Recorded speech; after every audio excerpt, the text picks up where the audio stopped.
it's Liz Yuille from Old Stables Crafts, independent Stampin' Up! Demonstrator based in the UK. Thank you very much for joining me again today. Today is Saturday, which means only one thing. It's Simple Stamping Saturday, which I love.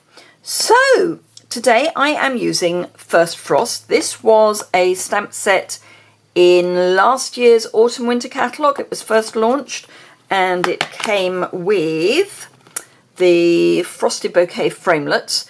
When it was launched, it was a bundle because that's what happens, and now it's not, so you would have to buy the two items separately. It's also always worth bearing in mind that if you like a bundle, you need to get it while the catalogue it is in is still current, because even if it carries over, it will not be a bundle. So if you like a bundle, get it at 10% off. So, First Frost was gorgeous. It came with pearlescent designer series paper that was just out of this world. It pretty much took the crafting community by storm, and it's now a little unloved, so I thought I would give it a bit of love. It is still available. The new Autumn Winter catalogue is available for demonstrators and anyone who wants to join my team as a demonstrator. You can also order from the new catalogue by putting items in your starter kit, which of course is a bigger starter kit than usual until the end of August. And there's information on that over on my website. I will link my website immediately below as ever. So this is my beginner project, and it is quite fancy, but it's not difficult. There is one technical issue. So you need one additional piece of equipment, and it is a post-it note. Well, two post-it notes. That's all the additional items that you need.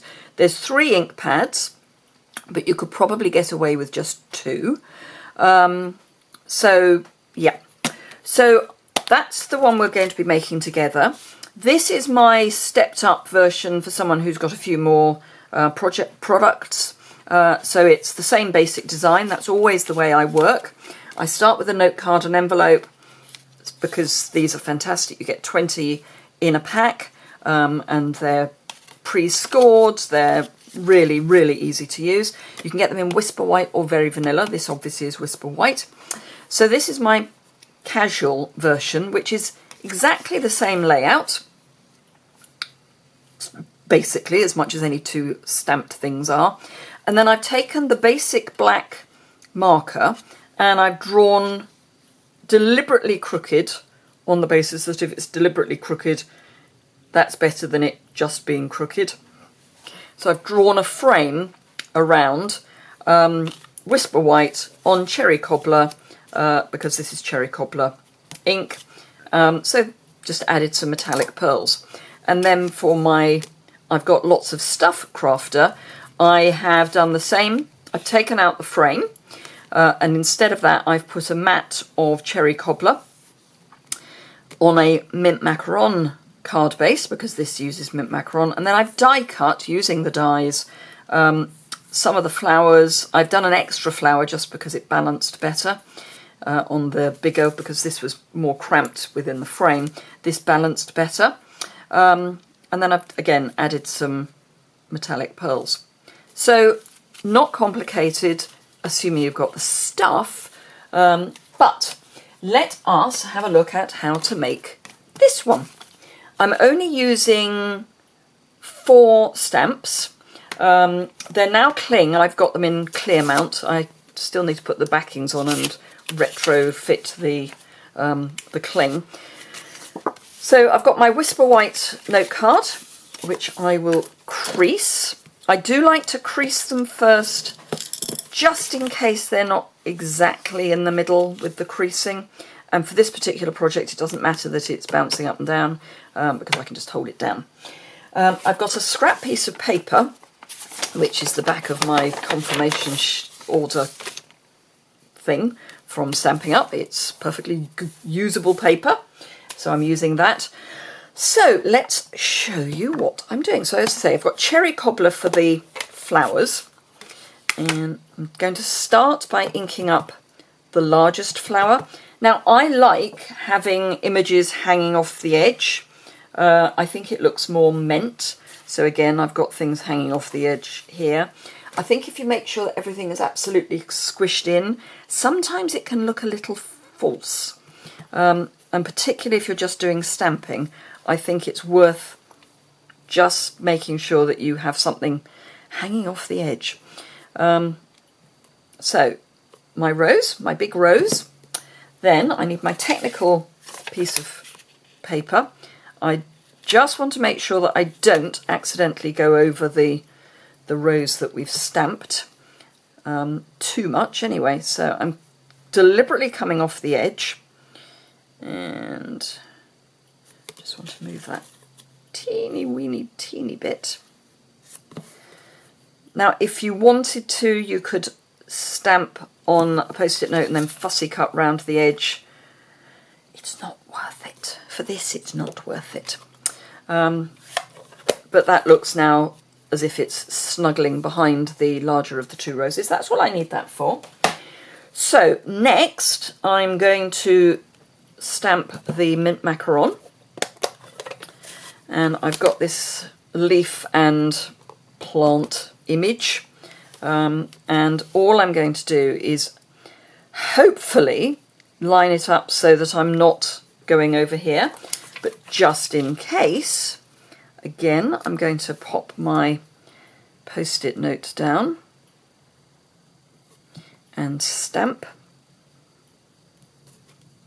And there we go. So I went a little over that rose and I'm just touching that one, so that's fine. And then ink it up again, and I'm just going to go here. So again, we need our post-it note, and probably want to go there, just so that it's tucking in that corner, because I'm going to come in with just the top edge of the stamp. And if I take that off, we have got a bit of a stop there, but it doesn't actually matter. So that's my mint macaron, and the reason it doesn't actually matter is we can fill it in. So that's mint macaron. Now Sahara sand I did second generation strength. So this is where, as I say, we can fill in, oops, stamp off. We can hide that. We can sort of cover it up with other bits, which helps hide the gap. And this really is just filling in some space. I didn't have one down here on the original, but I think it might be nice just to come in at the bottom there.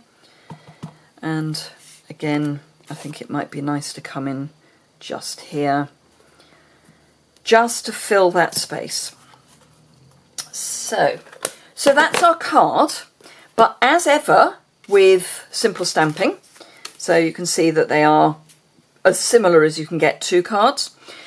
I always, on simple stamping, do some stamping on the envelope, for no other reason than I think it's quite nice to do it. I don't always do it on larger envelopes, but I think on a smaller envelope it just makes that smaller size a little more special. So I've got one of these larger post-it notes just so that the front doesn't get covered. So back with our cherry cobbler and a large rose, and then a small rose, and again I'm going to just cover up that rose and stamp. Now there is a bit of a halo round, but I'm not too worried. Had I pressed a little harder, we wouldn't get the halo. So that's that. Then I need my Sahara sand again. And again, I'm going to stamp off and just cover there.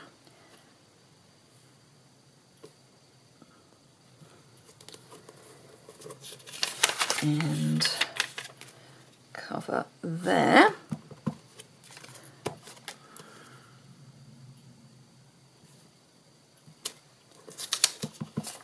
Probably get away with not covering anything else now. And as you see, I'm just filling in the gap. So that's the Sahara sand for there. So now we just need some mint macaron and then we're done. And we're only at 10 minutes, and that's including me having a waffle at the beginning. So,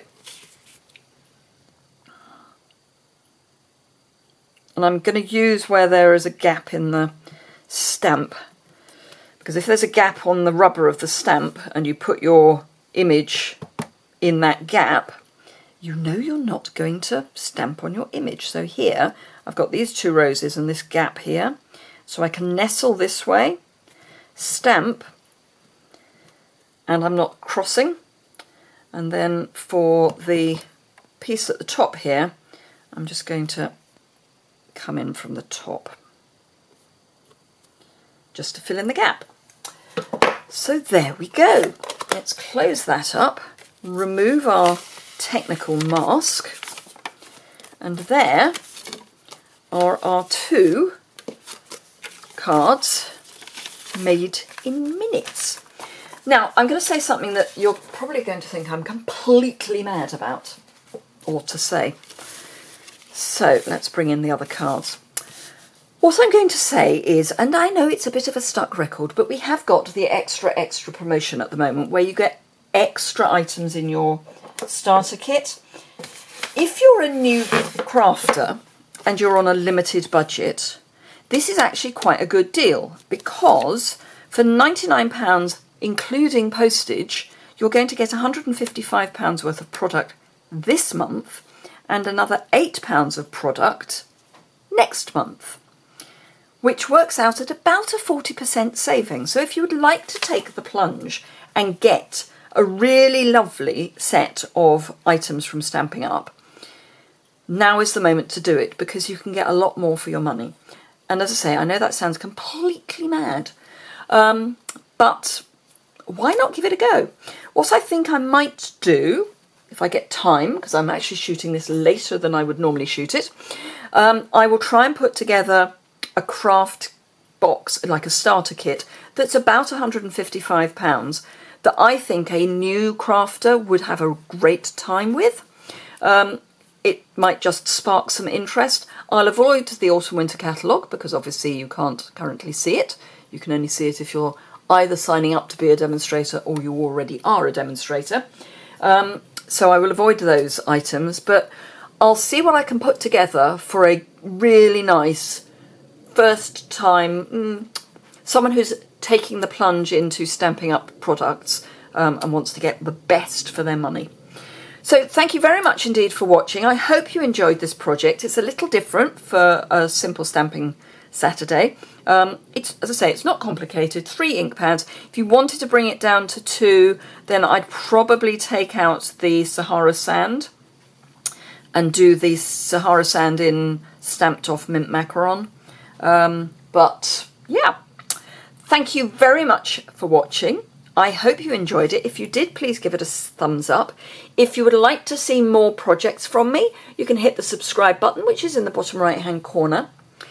If you would like to go over to my website to see close-ups of this and also have a look at the starter kit that I'm sort of suggesting, then that would be fantastic. The link for that is below, and I'll list all the products that I've used in the order in which I used them. So when I add them in, so I'll start with these products and then add in the pearls, etc., as I go through. What I don't do on a simple stamping Saturday is list the measurements for these 2, because we are focusing on this project. Thank you very much indeed for watching, and I look forward to seeing you again very soon.